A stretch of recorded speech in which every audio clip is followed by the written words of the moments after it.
Hi friends, ఈరోజు మనం రంగోలీ పూరి తయారు చేసుకుందాం. దానికి కావాల్సినవి, పూరి తయారు చేయడానికి కావాల్సిన ముఖ్యమైన ఇంగ్రీడియంట్స్ అన్నిటికంటే ముందు మనకు ఉండాల్సింది గోధుమ పిండి, లేకపోతే మీరు మైదా పిండి యూజ్ చేస్తే మైదా పిండి కూడా యూజ్ చేయొచ్చు.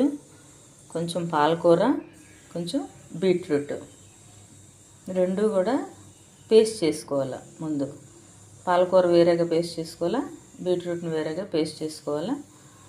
గోధుమ పిండిని 3 భాగాలుగా చేసి, ఒకటి పాలకూర పేస్ట్తోని ఒక భాగాన్ని, బీట్రూట్ పేస్ట్తోని ఒక భాగాన్ని, ఖాళీగా ఉత్త పిండి ఒక భాగాన్ని చేసుకొని పెట్టుకోవాలి.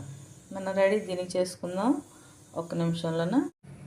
ఇదిగోండి, పాలకూరతోని కలిపిన పిండిది, అలాగే బీట్రూట్తో కలిపిన పిండిది.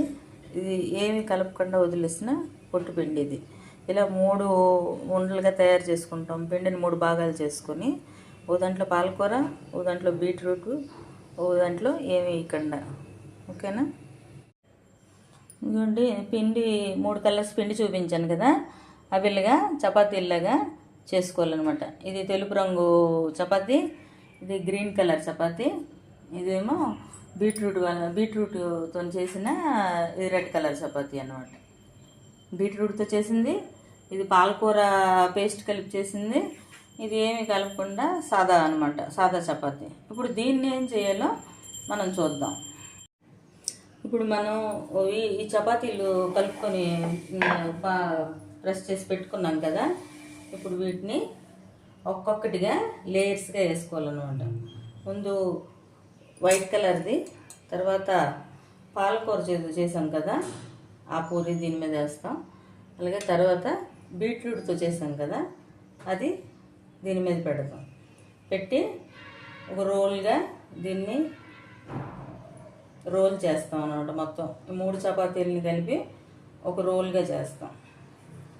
రోల్గా చేసాం కదా, ఇప్పుడు దీన్ని చివర్లు ముందుగా కట్ చేసిస్తాము. అవసరం లేనిది చిన్న చిన్న పీస్గా కట్ చేసుకుంటాం. ఒక్కొక్కటి మనకి ఒక్కొక్క మళ్ళీ పూరి అయ్యేలాగా, పూరి ఎంత క్వాంటిటీలో పిండి కలిపిన ముద్ద కావాలో అలా కట్ చేసుకుంటాం అన్నమాట.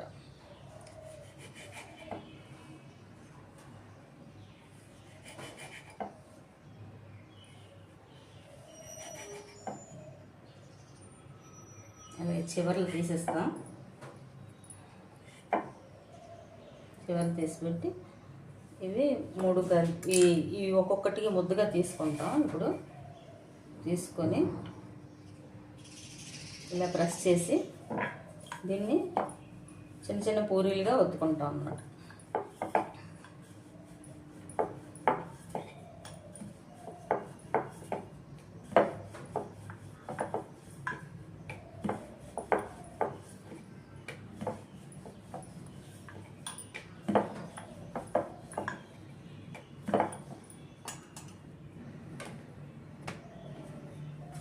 పెట్టుకుంటాం మనం ఒక సైడ్న.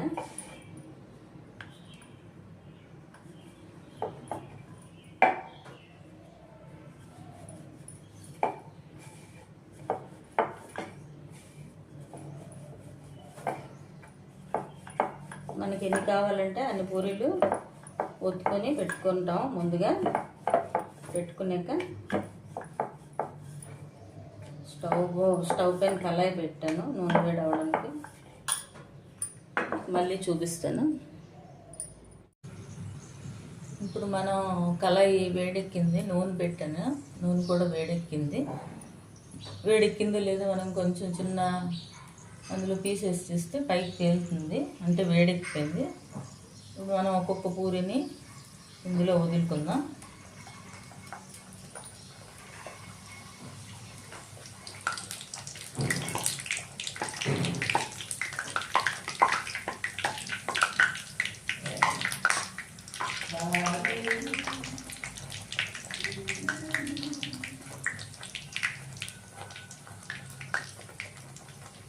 చిన్నపిల్లలు మామూలు పూరీలు అయితే తినరు కదా, రొట్టెలు పూరీలు తినరు. ఇలాగా మనం పాలకూర అంటే తినరు, బీట్రూట్ అంటే వేరేగా ఇస్తే తినరు. ఇందులో ఈ పూరి రూపంలోన మనం దీన్ని మిక్స్ చేసి పూరిగా చేస్తే ఈజీగా తింటారు. కలర్ఫుల్గా ఉంటుంది కాబట్టి చాలా ఇంట్రెస్టింగ్గా తింటారు అనమాట. ఇది చూడటానికి పిల్లలకి ఏవో ఇంకో స్నాక్ లాగా ఉంటుంది అనమాట. కలర్ఫుల్ స్నాక్ లాగా ఉంటుంది కదా, కలర్ఫుల్గా ఉంటే ఇష్టపడతారు అందరూ తినటానికి. నేను అలాగే మరొకటి వేసుకున్నాను.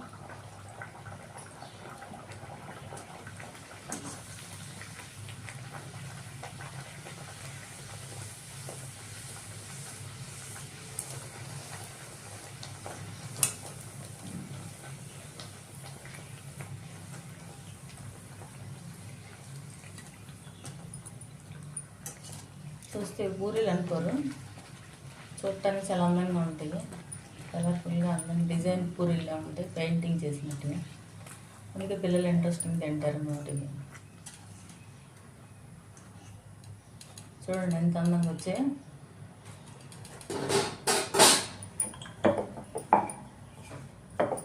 అలాగే మనం అన్నీ పాము పెట్టుకుంటే ఈజీగా వెంటనే కాల్చేయవచ్చు అన్నమాట.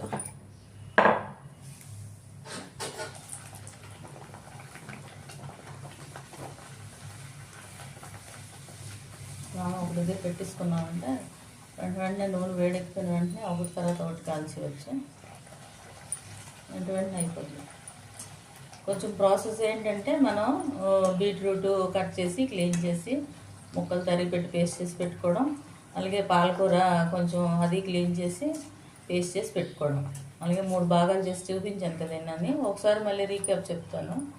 3 భాగాల పిండిని వేరువేరుగా ఉప్పు కొంచెం నూనె వేసి 3 భాగాలు చేస్తాం. ఒక భాగంలో బీట్రూట్ వేసిన కలుపుతాం, ఇంకో భాగంలో పాలకూర వేసి కలుపుతాం, ఒకటి పూర్తిగా సాదాగా వదిలేస్తాం అన్నమాట. ఈ 3 పూరీలు కలిపి ఒకటి పైన ఒకటి పెట్టుకుంటాం, రోల్ చేసి కట్ చేయడం అంతే. చాలా ఈజీ పని, కానీ దాని తలకు అవుట్పుట్ అనేది చాలా అందంగా వస్తుంది. బయటికి వచ్చిన తర్వాత తెలుస్తుంది. అందుకని పిల్లలకు బాగా నచ్చుతాయి. చిన్నపిల్లలు ఇంట్లో ఉంటారు కదా, వాళ్ళకి రోజు కొత్త కొత్త టిఫిన్స్ తినాలని ఉంటుంది. బయట వెళ్ళి అవి ఇవి రంగులు వేసిన తినేకన్నా ఇంట్లోనే మన న్యాచురల్ కలర్స్తో పిల్లలకి ఇంట్రెస్టింగ్గా టిఫిన్ పెట్టవచ్చు అనమాట. స్కూల్కి వెళ్ళే బాక్సుల్లో పెడితే స్కూల్లో అందరి పిల్లలకి చూపించుకొని మరి తింటుంటారనమాట. చూపించుకొని తింటే ఆ పిల్లలు కూడా వాళ్ళ మదర్స్కి ఇలా చేయి నాకు కూడా కావాలి అని అంటారు.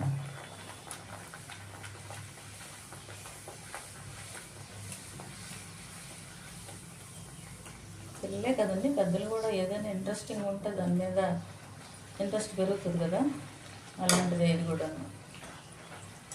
పూరి కొత్త వంట ఏం కాదు, కానీ దీన్ని చేసే విధానం కొత్తది అంతే, మరేం కాదు.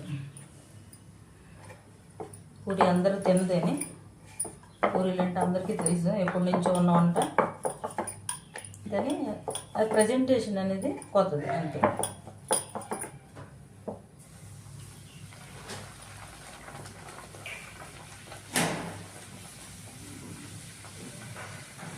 దీనికి ఏదైనా కూర ముందుగానే రెడీ చేసి పెట్టుకుంటే వేడివేడి పూరీలు వేసుకుంటే వేడివేడిగా తినచ్చు.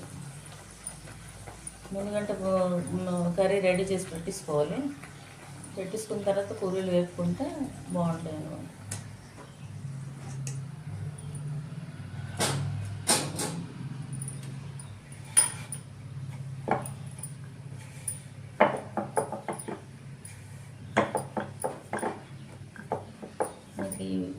ఈ వంట నచ్చితే కమెంట్ చేయండి, లైక్ చేయండి, షేర్ చేయండి మీ ఫ్రెండ్స్కి, మీ ఇంట్లో ఫ్యామిలీకి.